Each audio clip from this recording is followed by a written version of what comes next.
Hello and welcome to the first show of the evening, Cash Kids. Cash Show Bo here, host. Welcome back to the channel, man. It's your boy Alpha, man. I know I've been bullshitting on these uploads, but I'm gonna start back uploading back daily. At least the 2 shows that they do got up on the schedule type shit. If you're new to my channel, man, hit that sub button. Leave a like on this video if you enjoyed this video.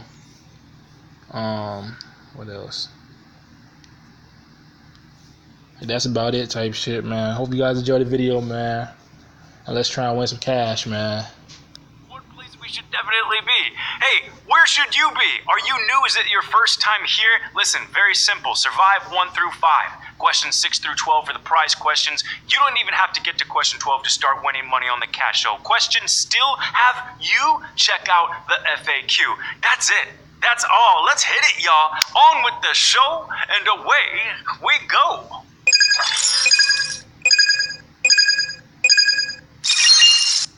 Record time, let the fun begin. Question number 1. With what country are boomerangs usually associated? Australia. France, China, Australia. Australia. Put your thinking caps on, kids. And thank you, Rogue532, saying Bo is very stylish today. Right on, I'm feeling it, you know?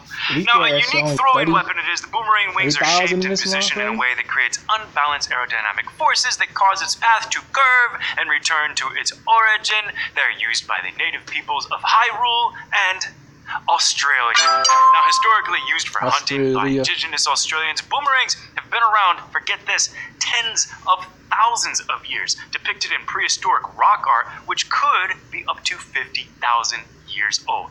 That old. Question 2, coming at you. In which U.S. national park is the Old Faithful Geyser located? Grand Canyon, Yellowstone, Glacier. What do you think, Tigers from Detroit, Michigan's with an S? I like it. Now, the word geyser means gusher in Icelandic. It's one of the only Icelandic words that can't be pronounced by a native English speaker. The Old Faithful Geyser faithfully blasts boiling water into the air every 1 to 2 hours. It was sometimes used for laundry before becoming a tourist destination in Yellowstone. Yellowstone was established in 1872, and it's located in Wyoming, Montana, and Idaho. It's the first national park in the U.S. and is widely held to be the first national park in the world. Question 3.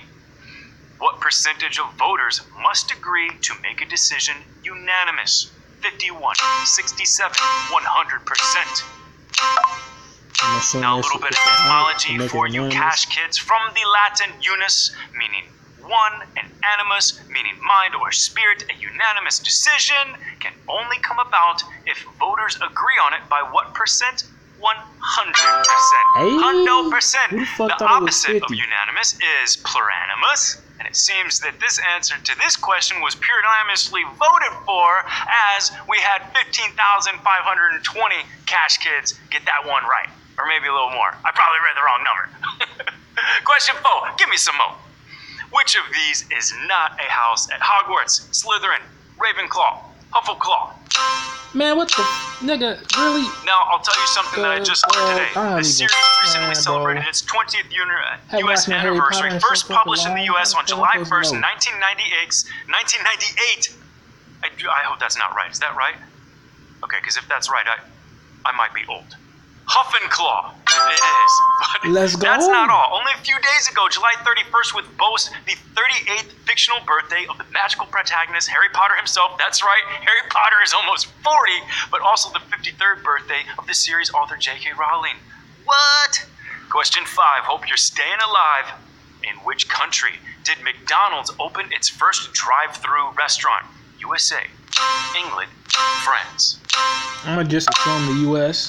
Now, this fast food establishment that we all know very well, the Golden Arches, was founded in 1940 in California as a small chain run by 2 brothers, and in 1975, the chain opened its first drive-thru location in, nope, not a trick question, USA, all the way. Now, the drive-thru was open in Sierra Vista, Arizona, originally because military members stationed nearby weren't allowed to leave their cars while in uniform. But as a side note, people who didn't answer USA, what's up? Did you survive 1 through 5? Come with me, and we'll see our prize questions. Let's go. Okay, remember Blanca 9057. Each prize question is worth a predetermined amount, and that is divided by the number of you all that get it right. If it's a penny or less, we roll it over to the next question. Let's get to it. Question 6. Which U.S. state is the only one to touch the Eastern Hemisphere? Hawaii, Maine, Alaska. Eastern. What do you think, Angie K 2018? You having a good day on your birthday today? Get it right, you just might. Wrong, the state's name comes from a native word meaning object towards which the action of the sea is directed, or 3 syllables, Alaska. True. Now, separated from the U.S. mainland by about 500 miles by the Canadian province of the British Columbia, Alaska stretches all the way up to the Eastern Hemisphere. It's true. Look it up. We did. All right.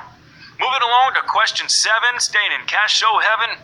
In 1973, what did Tony Orlando and Dawn suggest should be tied round the old oak tree? A daisy chain, a yellow ribbon, and a pair of trainers. This is a song. It's not very good.